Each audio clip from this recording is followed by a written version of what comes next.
Hello everyone, this is स्पर्श और आज आ चुके हैं वापस SP 125 की एक नई वीडियो लेकर।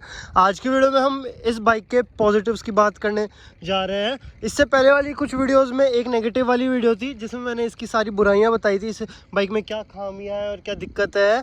इस बाइक को मैंने परचेज़ किया था 14 जनवरी 2022 को, तो ओवर मोर देन ईयर हो चुका है। ठीक है, तो मैं इसकी पॉजिटिव्स बता सकता हूँ कि कैसे क्या मुझे इसमें क्या दिक्कतें फेस होती है और इस बाइक में क्या क्या कमियाँ हैं। ऑल्दो इसमें मेरे को दुनिया भर की डिफ़िकल्टीज़ फेस करनी पड़ चुकी है ऑलरेडी। जैसे कि अभी इस बाइक में प्रेजेंट में बैटरी नहीं है, बैटरी रिलेटेड इश्यूज़ थे जैसे कि आपने नेगेटिव्स वाली वीडियो में देखा था। तो बैटरी अभी मैंने होंडा सर्विस सेंटर में दी हुई है रिप्लेसमेंट के लिए। साथ ही साथ इसके पीछे जो व्हील है, रियर व्हील, उसमें वो टाइट घूमता है, उसका ड्रम प्लेट का इशू है। फाइनली वो हमने क्लैरिफाई कर लिया कि बेसिकली किसका इशू है, तो वो भी अभी ऑर्डर में लगी हुई है। वो जैसे आ जाती है तो वो पीछे की ड्रम प्लेट भी चेंज होगी। तो आज की वीडियो में तो हम बात करने जा रहे हैं कि इस बाइक में हमें क्या पॉजिटिव्स मिलता है, इस बाइक की क्या अच्छाइयाँ हैं, क्यों एक पर्सन को SP 125 ख़रीदनी चाहिए। तो जो सबसे पहला पॉजिटिव आता है ना भाई इस बाइक का, वो है इसका टैंक। अब टैंक कैसे मैं बताता हूँ भाई। इसका जो टैंक है वो मेड आउट ऑफ है मेटल का। वहीं अगर आप इसके कॉम्पिटिटर राइवल की बात करते हो TVS रेडर 125, जो इससे बहुत ज़्यादा अच्छी बाइक है, फार बेटर देन दिस, उसमें अपने को फाइबर का टैंक मिलता है, उसमें अपने को मेटल का टैंक नहीं मिलता। तो पहला जो मैं इसका पॉइंट पॉजिटिव गिनवाना चाहूँगा वो है इसका मेटल टैंक, कि इसका जो टैंक कैपेसिटी है और वो भी अच्छी है। साथ ही साथ इसका जो टैंक का फाइबर यूज़ किया गया है वो फाइबर नहीं मेटल है। ठीक है, दूसरे पॉइंट की बात करते हैं तो वो है इसका माइलेज। भाई मैंने इस बाइक को सिटी में चला रखी है, हाईवे पे चला रखी है, ऑफ रोडिंग कर रखी है, अनएक्सपेक्टेड सर्कमस्टांसेस हर जगह चला रखी है। इस बाइक ने मुझे कभी भी माइलेज के रिलेटेड परेशान नहीं किया, हमेशा माइलेज के रिलेटेड मेरे को खुश किया है। बट कुछ ऐसे सर्कमस्टांसेस आ जाते हैं जहाँ पर ये बाइक माइलेज बहुत कम दे देती है। जैसे कि मैं तो रहता हूँ जयपुर में, तो यहाँ पर हमारे पास फोर्ट्स काफ़ी है। एक है हमारा नाहरगढ़ फोर्ट, तो उसमें जो चढ़ाई है वो एकदम स्टेप वाली है, कि एकदम खड़ी चढ़ाई है। वहाँ पर मैं इस बाइक को पिलियन के साथ बैठा कर लेके गया था और फुल रेव करते हुए लेके गए थे, तो वहाँ पर अपने को माइलेज मिला था 42 का। अब यार वो एक्सपेक्टेड है, तुम बाइक को इतनी गंदी कंडीशन में डाल रहे हो, इस पर वेट डाल रखा है, ऊपर से कम्यूटर बाइक है, ये रॉयल एनफील्ड की क्लासिक या TVS की अपाची नहीं है जो इतना इजीली लोड हैंडल कर जाएगी। उसके बाद आगे जैसे अपन इसकी हाईवे राइडिंग की बात करते हैं ना भाई, तो हाईवे राइडिंग पे जब आप इसको 90, 100, 110 चलाते हो आराम से, तो ये माइलेज काफ़ी कम देती है, अराउंड 45, 47 देती है। वहीं अब ये तो यार इन अ मंथ 2 बार कर लोगे तुम, 3 बार कर लोगे। जब बात आती है सिटी राइडिंग की, आप डे टू डे इसे यूज़ करते हो, तो डे टू डे जब आप इसे यूज़ करते हो ना, तो भाई ये आराम से प्यार से 60 किलोमीटर प्लस का माइलेज देती है 1 लीटर में। कोई भी सर्कमस्टांसेस हो, कभी निराश नहीं करती। मैं इस बाइक को बहुत ज़्यादा चला चुका हूँ, अराउंड 13,750 किलोमीटर चला चुका हूँ, और आज तक मुझे इसमें से 60 किलोमीटर पर लीटर का कम का माइलेज नहीं मिला। एक्सेप्ट कुछ कंडीशन, जैसे हाईवे पर मैं टॉप स्पीड इसकी अचीव कर रहा हूँ, स्टेप डाउन स्टेप अप पर इसको चढ़ा रहा हूँ। तो ये हो गया सेकंड पॉजिटिव पॉइंट। अगर थर्ड पॉजिटिव पॉइंट की बात करें ना, तो भाई वो है इसका ये किल स्विच। अब जैसे कि अभी इसमें बैटरी नहीं है, तो एक बार मेरे को इसको स्टार्ट करनी पड़ेगी किक से ही, तो कर लेते हैं।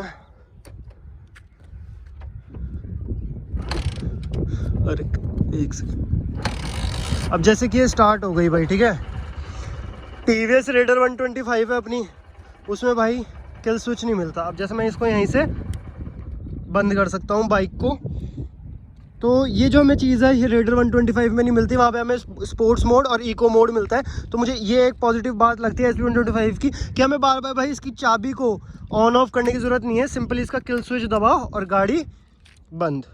सेकंड फोर्थ पॉइंट अब बताऊंगा मैं पॉजिटिव्स का। अब जो फोर्थ पॉइंट है वो है इसका, एक सेकंड, मीटर। अब भाई ये तो मैं एज़ यूजुअल बता सकता था, लेकिन मेरी बाइक में अभी बैटरी नहीं है, जैसे मैंने बताया रिप्लेसमेंट के लिए गई हुई है, तो मेरे को स्टार्ट करनी पड़ेगी। भाई इसका ये जो मीटर है ना भाई, ये मीटर फुल्ली डिजिटल है और काफ़ी प्यारा लगता है। इसमें भाई हर इन्फॉर्मेशन दे रखी है, दुनिया भर के फीचर्स दे रखे हैं। तो मैं एक बार ये बता देता हूँ, अगर कोई बंदा पहली बार वीडियो देख रहा हो तो। ये हमें फ्यूल गॉज मिल जाता है, स्पीडोमीटर मिल गया, टाइम मिल गया। अभी टाइम 1 o'clock इसलिए हो रहा है क्योंकि इसमें बैटरी नहीं लगी हुई, तो टाइम सेट नहीं रहता। जैसे आप इसे हर बार स्टार्ट करोगे तो 1 o'clock हो जाएगा इसका टाइम। उसके बाद यहाँ पे गियर पोजीशन इंडिकेटर मिल गया। जैसे अब मैं फर्स्ट गियर लगा दूंगा तो फर्स्ट आ गया, सेकंड लगा दूंगा तो सेकंड आ गया। ऐसे इसमें गियर्स भी बताता है। अब मानो मैं ट्रैफिक में हूँ, 5th गियर लग रखा है, मुझे अंदाज़ा नहीं है, गाड़ी अचानक से बंद हो सकती है, तो वहाँ पर ये काफ़ी हेल्प कर देता है। उसके बाद हमारे को यहाँ पे ट्रिप ए मिल जाती है, जिसको आप रीसेट करके चलाओ। ये ट्रिप भी मिल गई भाई, इसमें 2-2 ट्रिप्स दे रखी है अपने को। आपको कहीं जाना है तो आप एक ट्रिप को रीसेट कर लो, एक को रख लो अगर आपकी वो पहले से किसी में काउंट हो रही है तो। उसके बाद यहाँ पर हमें रियल टाइम माइलेज मिल जाता है, जिसमें आप जिस अकॉर्डिंग अपनी बाइक चलाते हो उस अकॉर्डिंग आपको माइलेज मिलता है।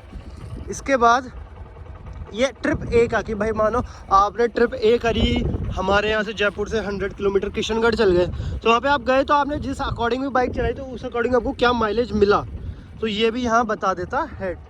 उसके बाद यहाँ पे आपको रेंज बता देता है कि आपकी गाड़ी में जितना फ्यूल है उसके अकॉर्डिंग कितनी रेंज रहेगी। अब जैसे कि मैंने इस बाइक को भी ज़्यादा चलाया नहीं है, थोड़ी सी चलाने पर यहाँ पे रेंज बता देता है कि इतने फ्यूल में ये बाइक कितनी और चलेगी, जो कि अपने कार्स में आता है ये मेनली फीचर, और वो हमें यहाँ पे SP 125 में भी मिल रहा है। इसके बाद यहाँ पे हमारा ओडोमीटर आ जाता है। जैसे मैंने बताया था 13,750 कुछ चला चुका हूँ, 19 किलोमीटर ज़्यादा ही है।